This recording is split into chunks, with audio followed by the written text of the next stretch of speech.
We now know that anxiety can be caused by different foods that you eat based on the gut-brain connection. Again, she started talking about chakras, and I'm like, what's a chakra? Like Shaka Khan? Like, right. Sounds like witchcraft to me. This is an intervention. Apparently. And, saying you need some shout out to nepotism.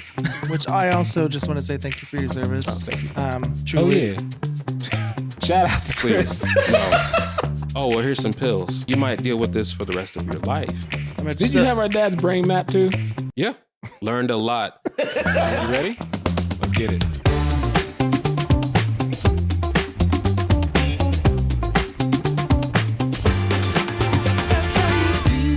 Absolutely not. Oh, boy. All right, folks. Hey, what now? I didn't know you were going right into it. I was gonna, yeah. Well, this is the intro. Hey, folks, welcome back to another episode of That's How You Feel. Today, I am still your host, Caleb. I haven't been fired yet, and I'm joined by my other host. Well, I'm Levi. He's on the border of being fired. And we have a very special guest in the building.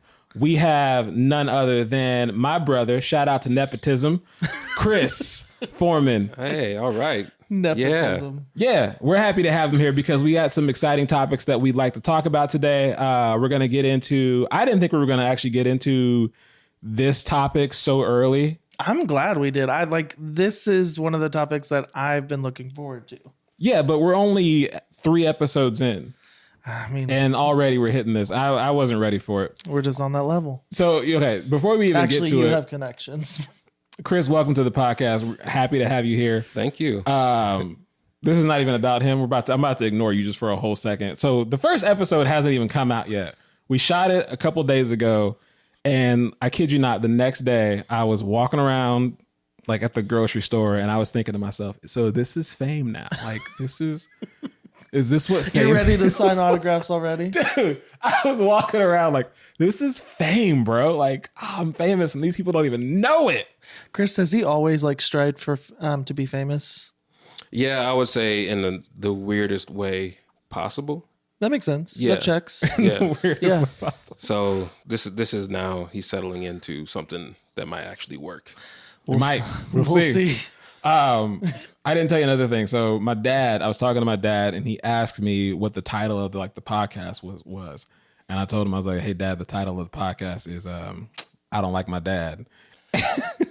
And he laughed so hard about it. He was like, that's funny. I was like, Dad, I'm messing with you. That's not the name of the podcast. He was ready to go with that title. Oh yeah, he was ready. He was like, I get it. I understand. And I was like, Dad, I'm just messing with you. Okay. Another question people might have for us is our intro video. There's 2 babies in that video. Who are those babies? Well, I mean, one is my son. And the other one is my son. Just people that might be curious about those babies. If you don't know, why are there babies in the video, whatever. So Chris is here today. We're excited because we're going to be covering mental health and wellness therapy. We're going to talk about a lot of things. We're going to get into that. Last thing on my tangent, because I had a whole bunch of things that I was thinking about. So remember when we talked about, I introduced you on episode 1, and I said that one of your fun facts was that you like wrestling. Yeah. We're not done with that. Remember when I told you the story about how I was watching wrestling, and my brother came in and ruined it for me and said that's fake? Was that brother, you? That brother right there. I was watching The Rock wrestle, and I was cheering at the TV. This dude walks in and goes, you know that's fake, right? I was like, I know. I do not remember this. He doesn't recall. It doesn't hold up in court. It's probably something I would. Okay. And I haven't watched wrestling since that day. That's a lie, because we had you over for the Royal Rumble and you watched it with a couple of our friends and actually enjoyed yourself. Well, yeah, I was with my friends. Of course I'm going to enjoy myself. I don't care what we were doing. Bro, you were glued to the TV. All right, we're going to move on. So I still don't get it. We'll get you there. We'll get you there. Yeah. We'll invite you to the WrestleMania party. I won't come. Caleb, we'll tell him something else. He's coming. Oh, yeah, I'm going to get him to it. All right, so back to Chris, though. So, again, the topic of today's episode is wellness, mental health, therapy, all those things. First off, I have something. Okay. 2 things. 1, you forgot what you forgot last time. What did I forget? Don't forget to like and subscribe. Absolutely. And follow us on all the other socials. So we have Facebook, Instagram. at this time we probably have TikTok. MySpace? TikTok. Maybe Xanga. All right, cool. Farmville? What's Farmville? Farmville. You don't know what Farmville is? I thought he said Farville. And Come I was visit like, our farm. We have an animal farm. Also, Caleb in the last episode let me know about y'all's boy band.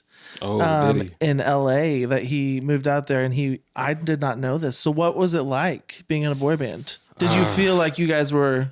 We're going to get to the serious topic. Well, this is pretty serious because I would say this informs pretty much everything that we're all doing right now from the boy band trauma. I mean, I think it was two things. One, being in a band with your brothers can be incredibly rewarding because you're all trying to achieve something together. And when you meet those milestones, when you record your first album, when you get those accolades from people in the industry who, you know, think you can make it, then it's like, oh, wow, this is really great. But then at the same time, it's the worst thing ever because you are business partners with your family. And that's all we knew. I mean, I think a lot of the relationship that we have today is starting because we have now realized we're no longer business partners. We can actually be family. Yeah.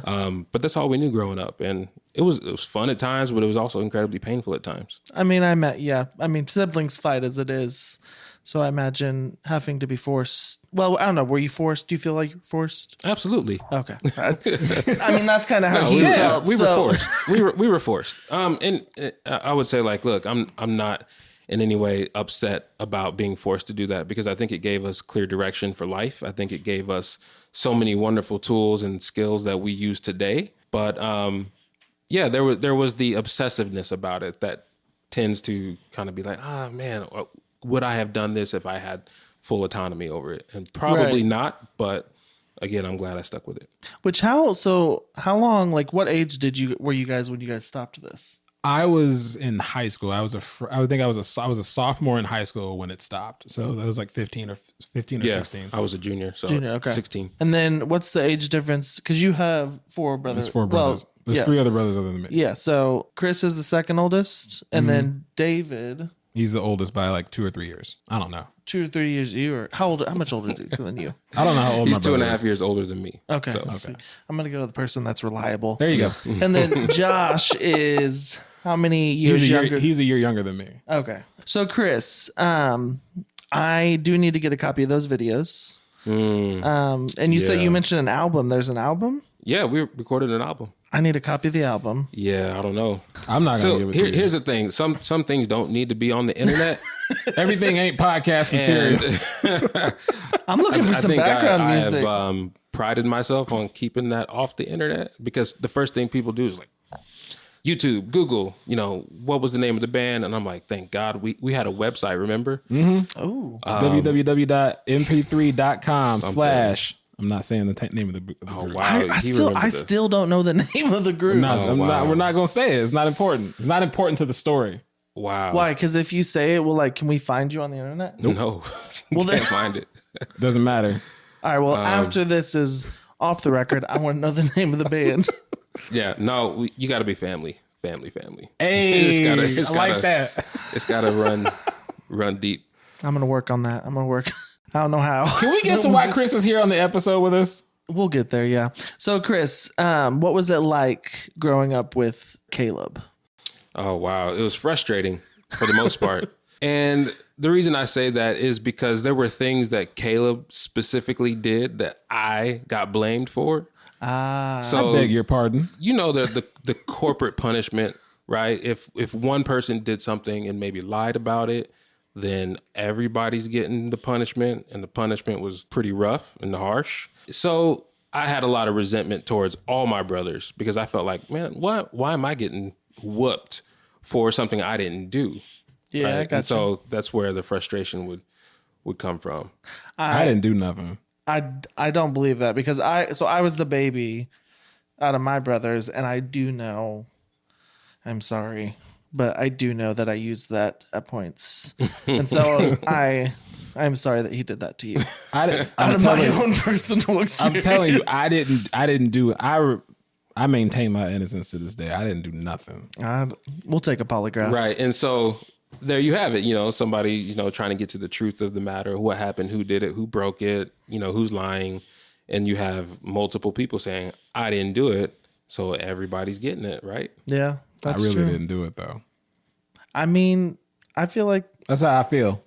So that's how you feel? That's how I didn't do it. Well, I know I didn't do it. And he's like, I still got punished. No, we did. Like, because our mom would be like, look, if one of y'all don't confess, all y'all getting it. And we're just like... So we maintained our silence, but it was a silly thing. Man, was it? I wonder if it was consistently the same person though. Yes, you, Joshua. No, my other brother. So he just sat back. He's like, it wasn't me. He admitted that he did a lot of the mischievous behavior and just stayed silent because he would rather go down with a group than go down alone. Have you guys ever, like, now that you guys are adults as brothers, like, let's say at a family dinner or anything, ever gotten like with your parents and like really told like some of the things like you did as kids that like your parents never knew? Nope. No. Okay. There's a couple things that I know I've done. I'm like, I'm never telling my dad that. Oh, well, I mean, like my mom knows a lot of stuff that I've done but like to me, there's no point in like going back, but there's some stuff that I would laugh just I'd want to tell my dad just to see what he says. I gotcha. But I'm not going to. I'm waiting for the opportune moment. No, the only reason I asked is because I don't know how many years ago it was, but my brother Jeff was over. My brother Tyler was in town, and we had some family dinner on Sunday, and we were sitting around the fire pit outside, and we were just going through stories from when we were growing up, and stuff just kept coming up that my mom was like, wait, how did what? I didn't know anything about this. And we're like, yeah, that's how you keep it. So it was a cool moment. Well, for me, sorry, I know. I was innocent. I didn't do anything. No, anything that happened, somebody was snitching, and then we all got whooped. So they knew everything from my perspective anyway. Gotcha. I'm sorry. You got the blame. That's rough. Me too. The real reason why we're here, we get on tangents. Thank you. Let's get to Chris. Go on. Anyways, so Chris, tell us a little bit about yourself, who you are, a little bit about your journey. And then you do have this company. What's the company called? Wellness District LA. In LA. Tell us a little bit about your journey and kind of what got you to opening up this company, Wellness District LA, and your goals for it. Yeah, so I live in Los Angeles, and I've been living there for now, 20 years. And after we quit the band, I went to college. And during my time in college, I got connected to some ministries on campus, and I started leading a campus ministry and kind of found that I had a calling towards ministry. And so I wanted to either be a pastor or be in ministry in some type of form. And then I went to the Army and joined the military to be an Army chaplain. I didn't want to do what everybody else was doing. I didn't want to be, in a pulpit saying, hey, everybody come follow Jesus, and not having some like real life experience to speak from. One of the reasons that I got into the wellness space was because having been an Army chaplain now for over 12 years and having also worked in church ministry in that context, I felt that I was not providing people with the full answer, or at least a holistic approach to why the world is the way that it is, what methods can we use to heal other than prayer. And some of the things that I was also discovering in this time in my journey was like, wow, we've really been, our eyes have been kind of blinded to some of this stuff that is available to us.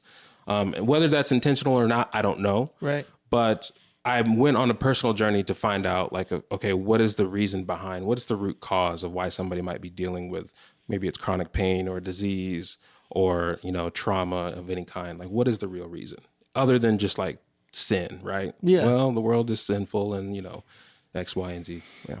Nice. So, for what personal experiences in your life led you to go start that journey? So I was dealing with chronic neck pain for a long time. I mean, months and months and months.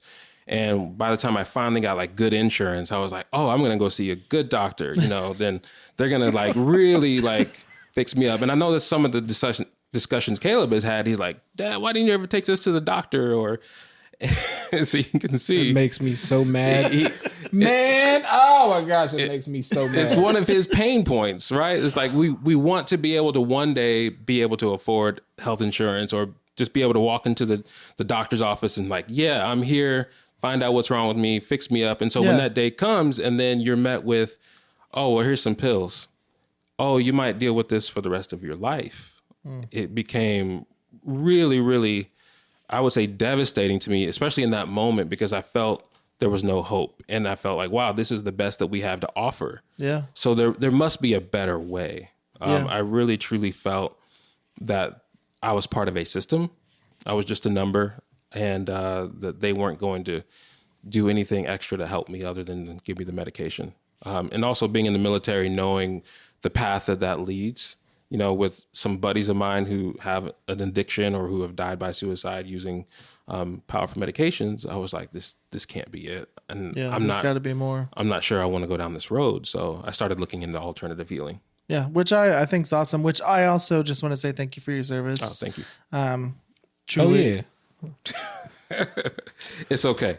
Shout out to Chris. No. No, I'm still reeling on my dad never taking me to the doctor's office. You want to thank your brother for being in service? I did. You piggybacked off me.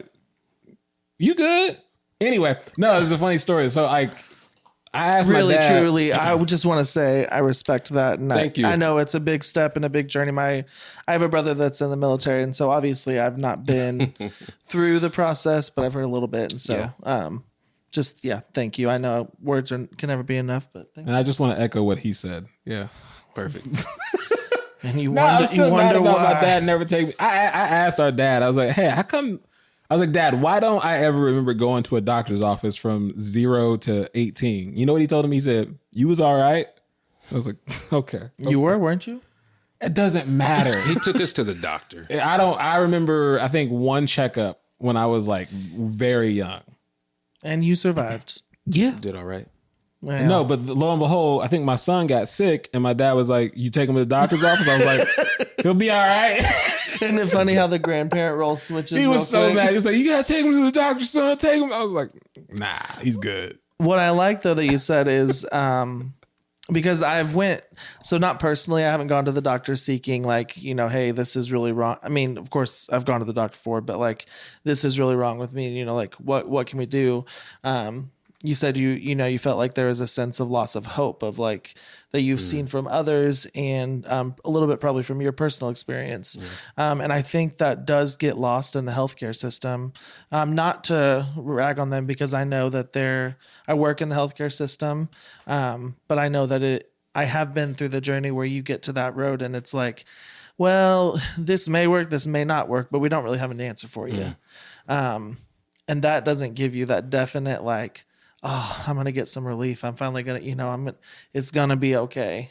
So I'm excited to talk a little bit more about your journey and your clinic that you started and kind of the different type of therapies that you've been involved with. Yeah. So Wellness District is a coaching platform and an agency. And what we do is we help people who are looking to heal using alternative methods, right? So people come to us who have anxiety, depression, trauma, poor sleep, maybe insomnia, or they might have an autoimmune disease, and they have found zero answers in the Western medical system. Did you bring him to consult me? Nope. This is an intervention. Apparently. You say you need some help. And people want to get off their medication. They're like, I've been trying everything, and I don't feel like myself on this medication. So what we do is we help find them the best alternative ways to heal, whether they be a life coach, a therapist, a nutritionist, a fitness coach. We help them get connected to things like brain mapping and neurofeedback therapy. And we add everything into their wellness journey, everything that they need, and remove anything that they don't. And that's really important because if you go to any healer, they might tell you, oh, you need to spend like 6 months with me working on this issue. But what we do is we take a look at the person holistically and say, actually, this other issue over here is probably a bigger deal than dealing with this. For an example, there was a client who was dealing with epileptic form activity in the brain. We didn't know that until we mapped his brain, but he had been going to therapy, doing this deep traumatic work with this therapist, and they never thought to like look at the brain. And so we found that he was having many seizures in his brain. And those many seizures were causing him to disassociate. And so that to me was just like, it's such a game changer, right? It's like some things you need to bring regulation to. We need to actually bring regulation back to the brain before we start trying to uncover and unpack some of the deep trauma things. So with that, so with the clients that you get that come through your door, for someone that is probably potentially hearing about this for the first time, where would you say, because you're based out of LA, but someone here in Kansas City, if they think, hey, I don't feel right. Maybe they don't know if they should go to therapy first. Maybe they don't know if they should get to brain mapping first. How does someone like very new to the overall just wellness holistically, where does someone start? Like where did someone even like begin to even have a good thought and like, where's go at? Where do I start in the game of like wellness on the journey? Like where's the starting line? Yeah, because I feel like a lot of people, therapy, a lot of people say, oh man, I should really start therapy. And the first thing that comes to mind is talk therapy, which I think is beneficial too. And maybe you can speak more to that, but I'm really interested in the different types of therapies that you've mentioned that you can consult people. But yeah, that's a very good question of where does even somebody begin? Yeah. Like, if they just I would say the feel easiest right. entry point or place you would begin is something called integrative therapy. Because integrative therapy is going to look at some of the other systems in your body, whether it be your nervous system, whether it be your emotional system, or your, biological or chemical systems. They're going to look at some of these different systems in the body and find out what is the root cause of why you might be feeling anxiety. We now know that anxiety can be caused by different foods that you eat based on the gut-brain connection. Right. So a lot of the sugary foods a lot of the things that aren't really nutritious in value that we feed the kids can also be causing them to have anxiety. And so we think like, oh, well, maybe they need some medication, or no, we actually might need to adjust your diet. And just even thinking in those terms will radically shift like, okay, how do I approach wholeness? How do I approach healing? And I need to be looking at different ways to combat this versus just the symptom. I would call the symptom versus the root. So I would say look up some integrative healers in your area. That's a great place to start. And then maybe think about doing some things like yoga, breath work, getting some blood work done from a functional medicine or functional nutritionist. They're going to interpret your blood work in labs very differently than a normal doctor who's just going to look at some of these biomarkers and say, oh, you're just low in vitamin D. Oh, you have high blood pressure. Oh, you have high cholesterol. They're looking for these main things, but integrative and functional medicine, they're going to be looking at multiple things, even down to your hormone levels. Interesting. Sorry, that took me back to doctor visits. I'm like, yeah, that is what they've told me. And typically, the answer to that is to throw on, not to just throw on medicine on people, but you typically, are given, hey, take this vitamin, or here's a medicine to help your anxiety, your depression. And as someone who has experience, I experience anxiety and depression. Sure. We all do. And I've been on medication, and my goal is to eventually get off that. And so thank you for bringing him. Hey. This is really cool. I said, this might be Levi's therapy session. It can be. That's fine. So you said integrative therapies. Mm-hmm. Okay. So that's where someone could Google and just maybe find out where you will likely find some practitioners in your area. Okay. Are there branches underneath the integrative therapist, or is that just entitled? No, it's a lot. There's multiple types of integrative therapy, just so I can anchor it in an experience that I had. So I went to an integrative therapist after I went and saw that doctor who told me I was going to have neck pain for the rest of my life. So somebody at my church actually was like, hey, you should go check out this person. And I went and checked out this person. I was like, what is integrative therapy? What is acutonics? What is vibrational harmony? I was asking all these questions and Googling, and then so much stuff came up. So I was like, you know what? Let me just call him, book an appointment. And so I did. And during the session, we're talking like you and I are, and he's just asking me some different questions. What might you think, or what do you think might have caused the chronic neck pain? Where do you think it's rooted? Okay. And then he starts to do what's called EFT, which is an emotional freedom technique or emotional freedom therapy. And we're doing this tapping on different parts of the body. And he's asking me to repeat after him. And I'm like, what is he doing? Like, why am I saying these things and tapping here and da-da-da-da-da? He's like, how do you feel? I was like, I feel good. Like, yeah, I'm good, right? I'm good. He's okay, let's do another round. So we do another round. We're doing another round and another round. And I started to feel like calm and relaxed. I'm like, okay. And then he lays me down on the table. He says, I'm going to work on your meridian points. And he starts banging these like tuning forks together and puts them on different points of my body. I was like, oh, it's kind of nice. It's just vibrating. Okay. All right. Okay, then he starts to put these bowls, you know, I now know them as Tibetan singing bowls, but these bowls, he puts one on my chest and one at my feet and just starts making this noise with the bowls. I'm like, okay. And the entire time I am in my head thinking, what is he doing? I'm trying to understand so I can tell somebody about this. Sounds like witchcraft to me. It definitely sounded like witchcraft. And well, imagine going through it and you're probably like, what is happening? He's talking about chakras and all this stuff and stuff I had literally never heard of before. And so my wife, she picks me up from the therapy session and she's like, so what did you uncover? And I'm like, so he did this and this. And I'm like really trying to intellectualize. And that's just who I am. And tell her exactly what happened and then the order it happened and what method he was using. And she was kind of like,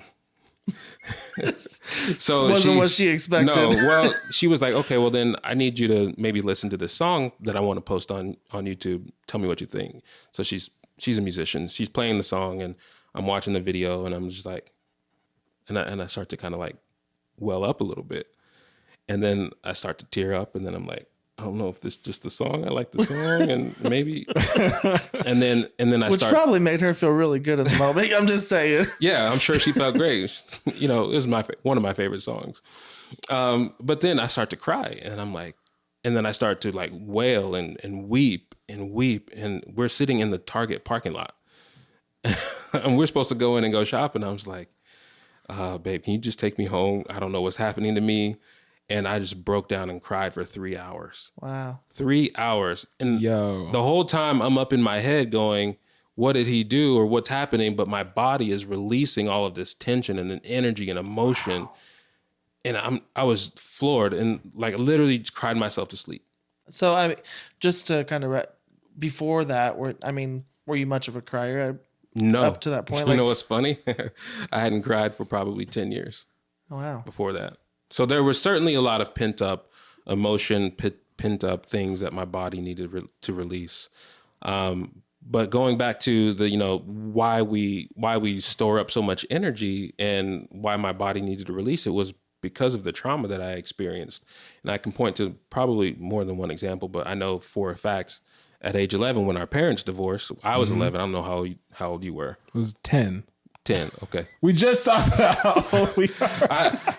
I just remember the number 11 and everybody else didn't matter. Right. Like everybody else is on their own journey. Cause in that moment I felt alone. I was like, for the first time, my family is torn apart and I guess I have to figure things out for myself. And then growing up, I was a really, really sensitive kid. And he would tell you, I cried a lot as a kid. My mom told me, she was like, we had to come pick you up with the babysitter because you wouldn't stop crying.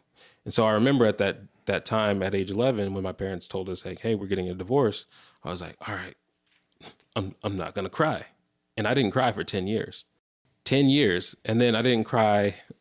That time that I cried, all somebody asked me was like, hey, how's your relationship with your mom? Instantly like just broke down crying for no reason. I was like, oh.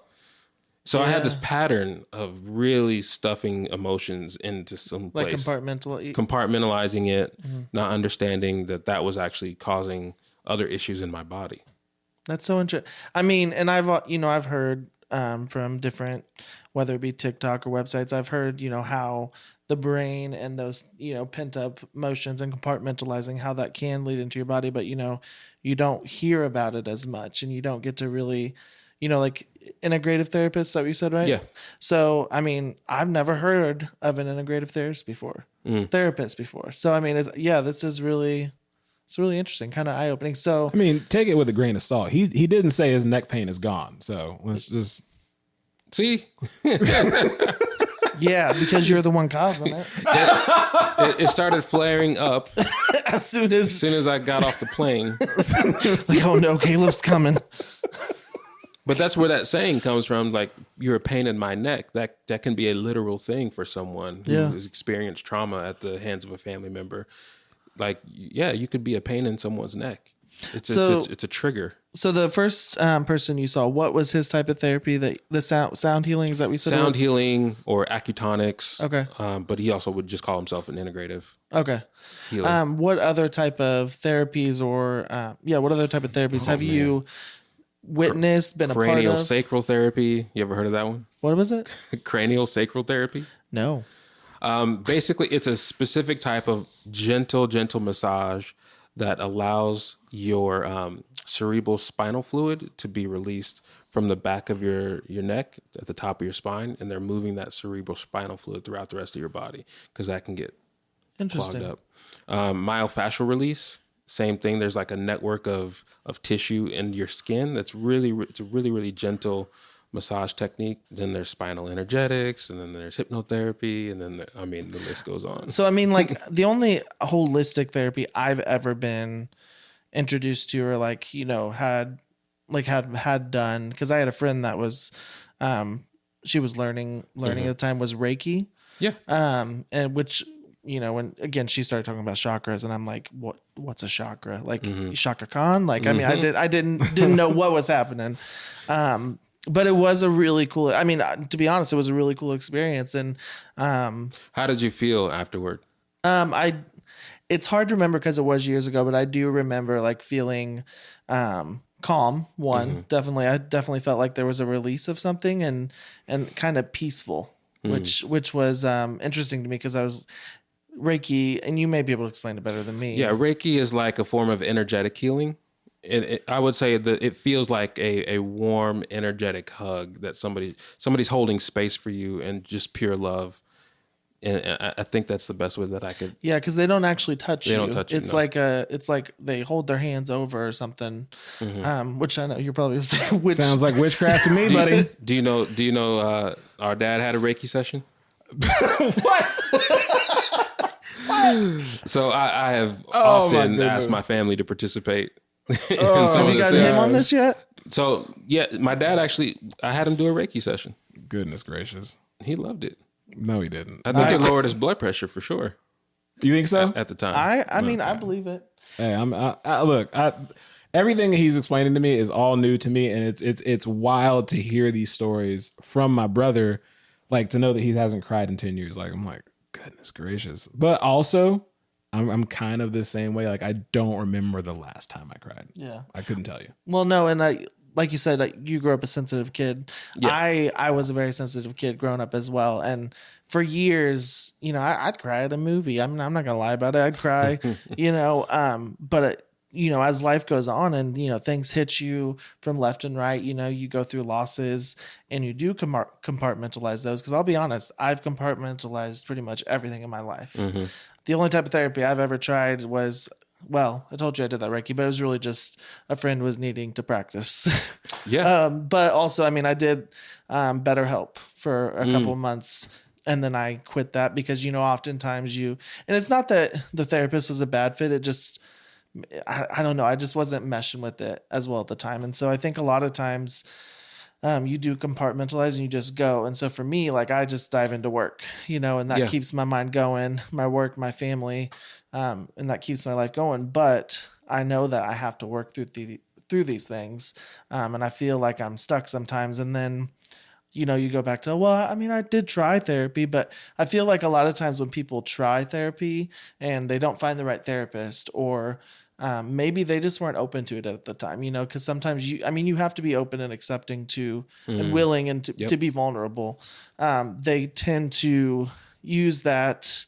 And I'm saying for me, I'm not just saying for people, I know I'm me, to kind of like, oh yeah, I'll get to therapy, but I've already tried it. So what would you suggest for people who have been through therapy or tried therapy and it didn't work for them?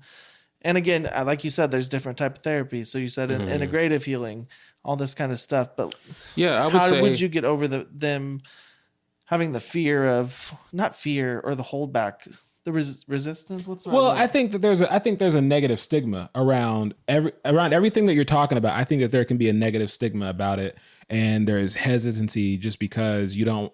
I think sometimes people don't want to admit that they even need to see a therapist, or they may even need to address their wellness. And I think that there's a stigma around it. Like, I told my dad, I was like, Dad, I think you might need to go to therapy. He was like, I'm not going to talk to nobody. I was like, Dad, why not? Like, he's like, I don't know. Because I think there's a negative stigma around it. Like, if someone's in therapy, I think the cultural thought is they're crazy or they're mentally unbalanced. And it's like, maybe they just need to, work some stuff out and unpack some stuff, or pack in some stuff and like compartmentalize some things. I don't know. Well, and I think generations, become more open and more open. You mentioned your dad, like, I don't need therapy. That's how I feel like that generation is. Like, they didn't want to talk. You don't talk about it. Whereas, our generation, they were born into that, so you don't talk about it. You just, keep going. But then you're also getting around the younger generations that are very open to it. And so you're like seeing there is benefit. People, this is a generational thing, and it's a generational privilege, right? Our parents grew up in a time where they were still fighting for a lot of their survival needs. And their parents definitely grew up in a time where, you think about World War I, World War II, the Korean War, Vietnam War, like constant wars. And then even before that, there was slavery. There was, so much was going on, diseases. So the fact that we have enough silence, enough space, and we have the information, like, literally at our fingertips. Yeah. Especially with social media and everything. Not just social media, but like the internet. The internet. You're exposed to so much information that can be so useful, but then to admit that you actually need help is another leap. Think about how many people you've ever tried to invite to church, and they'll be like, I don't think I'm not ready. No. Yeah. Or I'm fine, or I'm a good person, right? It's making that mental leap to realize maybe I do need some help, but I don't know like necessarily what type of help I need. And that's where we come in. And that's why I built my company, is to help guide people on the right paths to the healing journey that's right for them. Yeah. So kind of, you mentioned this because you're like, you didn't ask him if his neck still hurts. So going... He still hasn't cleared it up. Well, we're going to clear it up. So obviously, as you get older, much better. There we go. So you have seen through these, the integrative therapists, you've seen a lot of relief in your own life. Yes. And can you explain like what type of therapy or what type of integrative therapist has been obviously with your practice, they're all beneficial to you because you want to learn so that you can educate people what's right for them. Right. So I would say for the most effective thing for me has been what's called somatic therapy that's dealing with the body. Any sort of release that would be generated from whether it's Reiki, whether it's breath work, whether it's myofascial release, any type of thing that's engaging the body, because I'm so up in my head. For me to go through the work of catching a therapist up to where I'm already mentally, where I'm already at, then it's more work for me, and it's almost frustrating. So I can understand why some people don't want to go to a therapist and talk about their problems. Yeah. But that doesn't mean that your body isn't ready to release that. And so there's kind of this balance where you have to do some processing, maybe in real time. You're like, wow, maybe if you're thinking about divorce, you're thinking about changing jobs, you're thinking about suicide, you're contemplating whether or not you, want to give up on any of these things that are important to you in life, then you should probably talk to someone about those things. If you're having behavioral issues, you might need to see a behavioral therapist or a cognitive behavioral therapist. But those behavioral issues might be rooted in something else that you may not be fully in control of. And that's why I always recommend, if you can, get a brain map before engaging in a specific type of therapy, because those behavioral issues might be something that's wired in your brain, and talking about it isn't necessarily going to be the best avenue for you. So can you, can you explain what brain mapping is?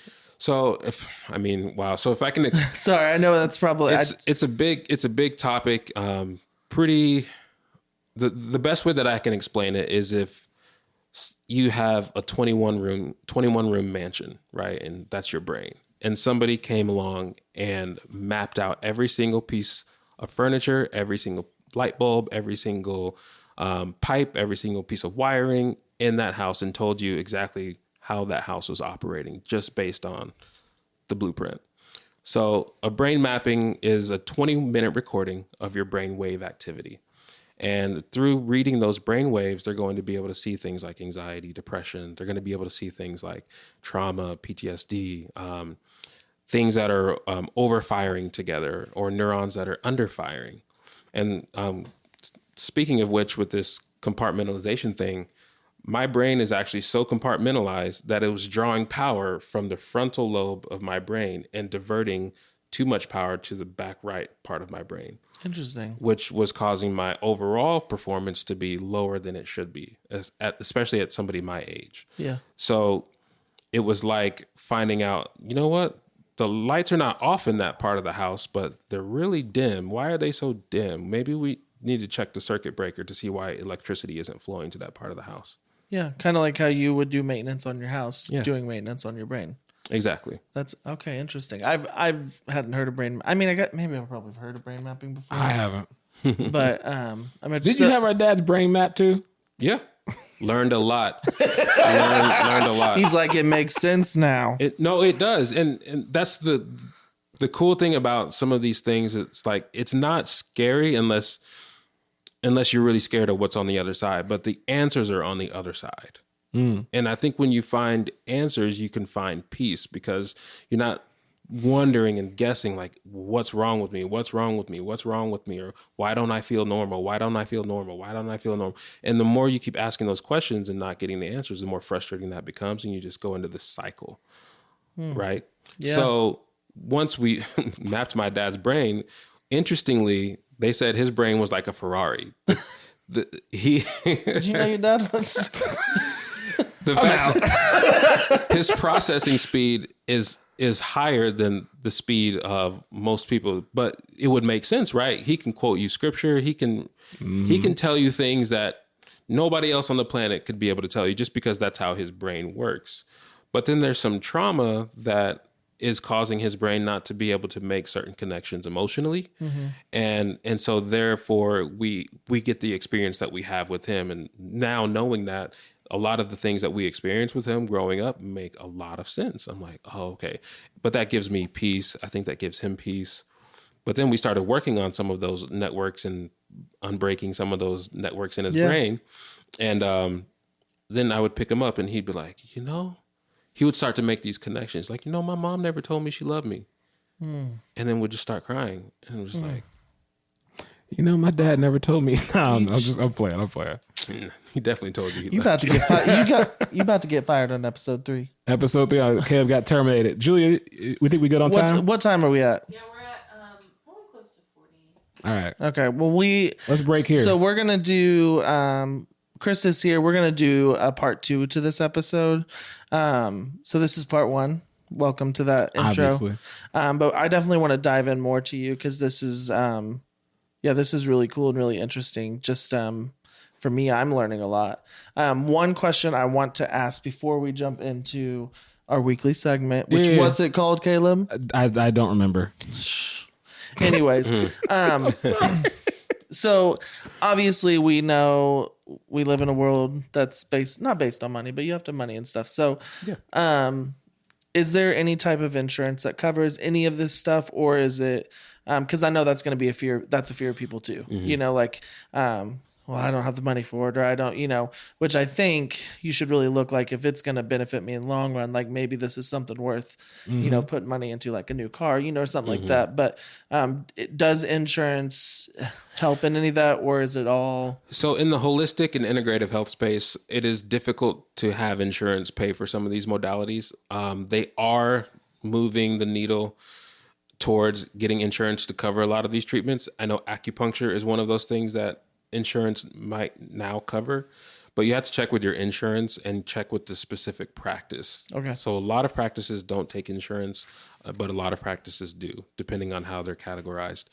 The industry is rapidly shifting and changing all the time, so you never know. Yeah. There are a lot of things that your insurance will pay for. Like 10 years ago, insurance wouldn't pay for an Apple Watch, but now they will. It's like, hey, you're going to keep track of your health. You're going to watch your steps. You're going to, Wait, insurance gonna pay for an Apple Watch? They for me? can, yeah.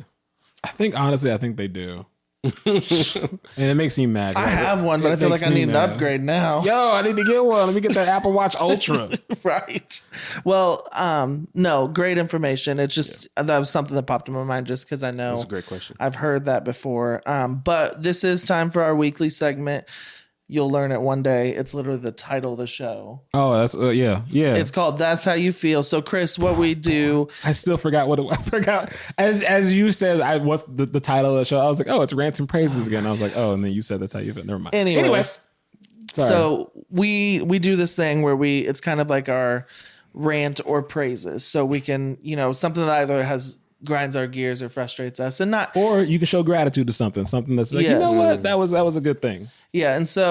But just a disclaimer, these are our feelings on stuff. Doesn't mean you're right in the situation. It's we're not giving out any medical advice. This is all just not even suggestions. This is just our experiences For entertainment purposes only. This is a bit. This is all comedy. Can I just do my rant real quick? Let's go. Because it happened to me this morning. It happened can y'all just let me merge? When people are driving and I'm trying to get, first of all, this was my bad because you know how some lanes at a red light you'll get to the red light and then you should have merged before the light, but you still have another lane and then it has to merge.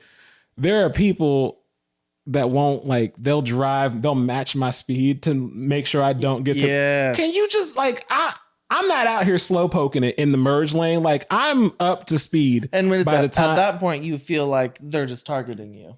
I do. I also feel like it's racist because I feel like they can see me on the inside of my car. If you just again, it was my fault. I should have got over before.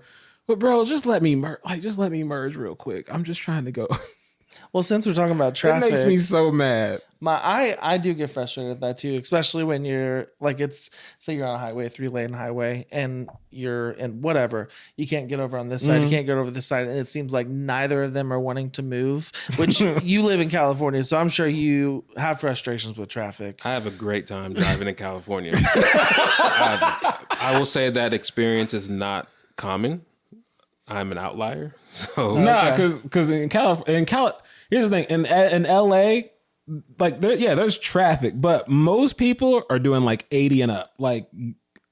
People got places to be. Well, I mean, that's what we do here in Missouri. No. David, my brother David. That's what I do here. My brother Missouri. David explained it. He said, Caleb, the people here in Kansas City, they just mosey.